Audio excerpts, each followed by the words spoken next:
Next, atom the molecule. ठीक है, एक कैसल है, कैसल, कैसल, कैसल देखा, कैसल? बोले बताओ। अरे यार कहाँ चला गया? बताओ यार, कमाल ही हो गया। Castle. Okay, we take castle now. So castle के अंदर छोटे छोटे ग्रेन्स, उसके आगे और छोटे पार्टिकल, उसके आगे और सब एटॉमिक पार्टिकल। कौन से वाला?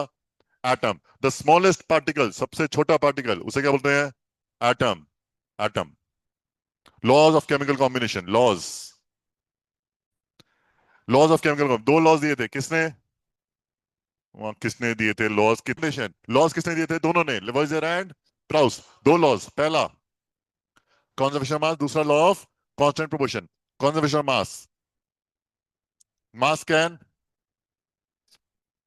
neither be created nor in a constant proportion. In a chemical substance, the elements are always present in a definite proportion by mass. मतलब अगर मैं 18 ग्राम पानी लेकर आऊं तो उसमें कितना हाइड्रोजन मिलेगा? ये रहा कितना मिलेगा, ये रहा कितना मिलेगा, 2 ग्राम। ऑक्सीजन कितना मिलेगा? 16 ग्राम। पता नहीं, इतना कंफ्यूजिंग होता है। H2O। देखा, अब साइंस आ रही है समझ में, अब अच्छा लग रहा है, बच्चा आ रहा है। मैं कहा क्या? H2O। गुड। इतना सारा H2O, कमाल है, इतना H2O। हाँ, okay. H2O in which hydrogen and oxygen combine together in the ratio 2 ratio मास, रे मास की रेशियो, मास, इसके मास 2, इसका मास कितना है? 16। कैंसिल किया, मास 1:8। मतलब अगर 1 ग्राम हाइड्रोजन तो ऑक्सीजन कितना? 8 ग्राम। तो पानी कितना बनेगा? 9 ग्राम। 9 ग्राम की जगह अगर मैं 90 ग्राम पानी ले लूं, रेज योर हैंड, तो हाइड्रोजन कितना होगा, ऑक्सीजन कितना होगा? Raise your hand. 9 ग्राम की जगह मैं 90 ग्राम कर दिया तो हाइड्रोजन कितना होगा, बोलो? 10 ग्राम। ऑक्सीजन कितना होगा? 80 ग्राम। वी डू इट, थोड़ा सा और मुश्किल करते हैं, ठीक है। We take 45 gram H2O। Raise hand. H2 कितना, O2 कितना? H2 कितना, O2 कितना? बस हो गई विकेट। चैंपियन बन रहे थे, बताओ। जरा सा सवाल पूछा नहीं। धुरंधर।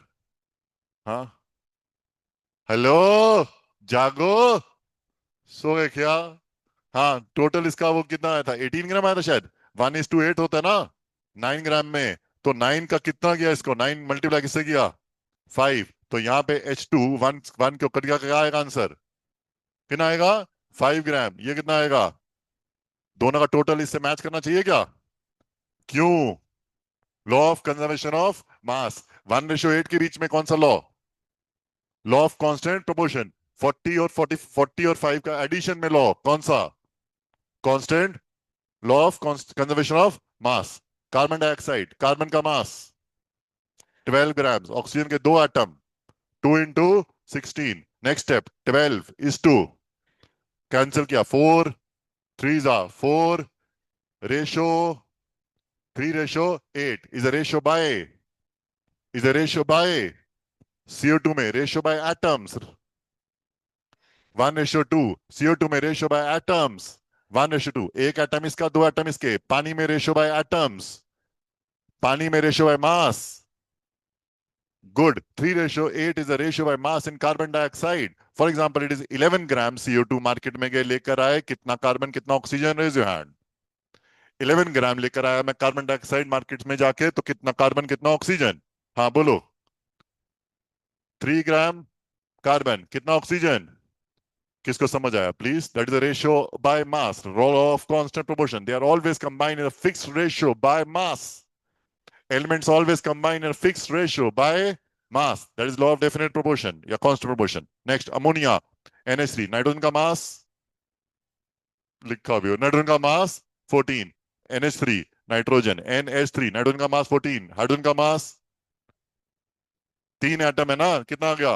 3। तो रेशियो क्या हो गया? 14:3। डाल्टन